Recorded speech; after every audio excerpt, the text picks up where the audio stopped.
An Oscar-nominated filmmaker Josh Fox is arrested while attempting to film a public hearing on fracking on Capitol Hill. This is a public hearing. I'm within my First Amendment rights, and I'm being taken out. No, I'd rather do it here.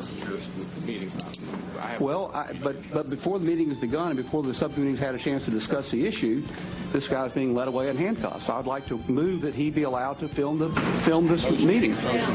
We're not doing a hearing. Well, then can you gavel the hearing in before this guy's discretion? What's transparency we keep talking about?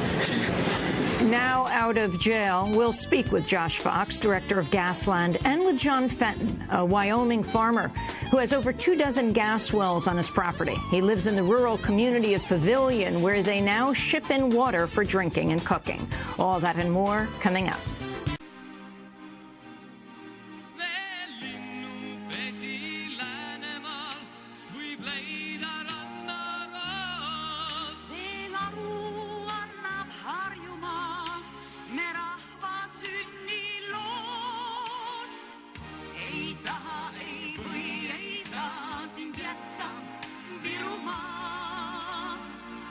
Во Франции и Италии запрет на добычу сланцевого газа действует с прошлого года. Над сохранением национальных недр задумываются Германия и Испания.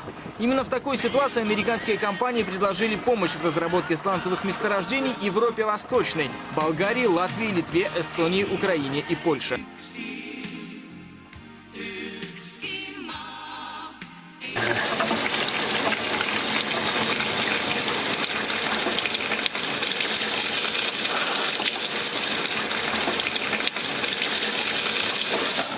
Whoa, Jesus Christ. That's the best I've done. Wow. And there we see Josh Fox filming Mike Markham setting his tap water on fire. Josh, talk more about that and how this fits into Wyoming and the EPA hearing you were arrested at yesterday on Capitol Hill. Well, I mean, although this is a scene that's been played over and over again, it's actually one of 7 different people in the film who can light their water on fire. And when I go to Pavilion, Wyoming, Louis Meeks, which is one of John's neighbors, puts a blowtorch to his water and then burns off a kind of weird chemical plastic film on the surface. And I think you're going to see a lot more of this water on fire phenomenon in the next film. I want to remind everybody that this gas drilling, this fracking, is not only happening in small places like Pavilion, Wyoming, or Dimmock, Pennsylvania. We're talking about half of New York State, 3/4 of Pennsylvania, half of Ohio, all of West Virginia, indeed in 34 states. And there's a map that people can look up at gaslandthemovie.com and also see that clip for those of you listening on the radio. But what we're seeing here is a rampant situation of water contamination, both with methane getting into aquifers, as you see the methane coming into the private water well, the natural gas, and actually being ignitable out of the tap. But what's scarier, in a way, is the benzene and the carcinogenic chemicals, some of these things that have shown up in John Fenton's well that are associated with drilling fluids and drilling muds. In Pavilion, they showed that there was 50 times the safe level of benzene in their groundwater. Now, there's no real safe level of benzene at all in groundwater. Benzene is a carcinogen, but when you're talking about 50 times the safe level, when you're looking, they also had 2-butoxyethanol in their water. A lot of these same contaminants were showing up in water wells in Pennsylvania. We've seen the flammable water phenomenon happening in Australia. We've seen it in PA. We've seen it in Canada.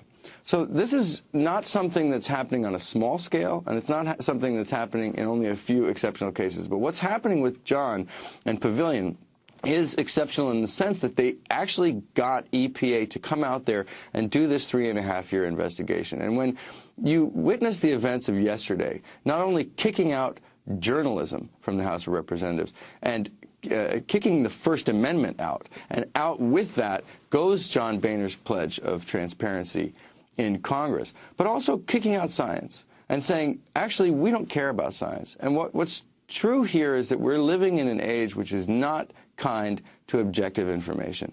And frankly, this kind of obstructionism of investigating the truth, reporting the truth, this is what we've seen over and over and over again. And I'm outraged at this approach, because when you see people like John Fenton who have been dealing with this and who don't have a political position coming into it. And they're being attacked simply for reporting what's happening to them. You witness that this is a phenomenon and a tactic and a strategy that happened when climate change was first reported. It goes all the way back to when they started to link tobacco with lung cancer. They mounted a PR campaign to try to dismantle that information. And this is not a democratic approach. When we are given objective information, objective science, you have Americans coming forward asking for investigations, or a person like me going into Congress to try to report on those investigations. You cannot be faced with bullying tactics, intimidation tactics, and literally either been handcuffed and thrown in jail and taken out of there, or in the situation where you're being made to be a prisoner in your own home because no one is listening to you, like John and Louis Meeks, and a lot of these thousands of cases of groundwater contamination in America. Josh, I'd like to ask John Fenton specifically about this whole issue of how he makes do now with the situation of the contaminated water. Are you having water trucked in for the community? And what about bathing, cooking, the other aspects of life that you depend on water for? Drinking and cooking water comes in 5-gallon office cooler type water jugs now. So that's what we do all of our drinking and cooking issues with. We're still bathing in the contaminated water. We've not been able to procure an alternative source yet. We've seen all sorts of impacts from that. We have people with really unexplainable health conditions, a lot of neurological problems, neuropathy, seizures, people losing their sense of smell, sense of taste, people with their arms and legs going numb. It's very significant, and it's very troubling. People here who their whole lives, this is their retirement, and this is something they wanted to hand down to their family. Small agriculture, family farming is under attack everywhere. And here we have just one more example of that deterioration of the family unit. It's even to the point where the water that comes out of our wells is no longer usable for growing a garden. It stunts all the plants. So it's had a huge impact, and we're working towards trying to get whole house replacement, so we're bathing in clean water, but that's something that we haven't been able to do yet.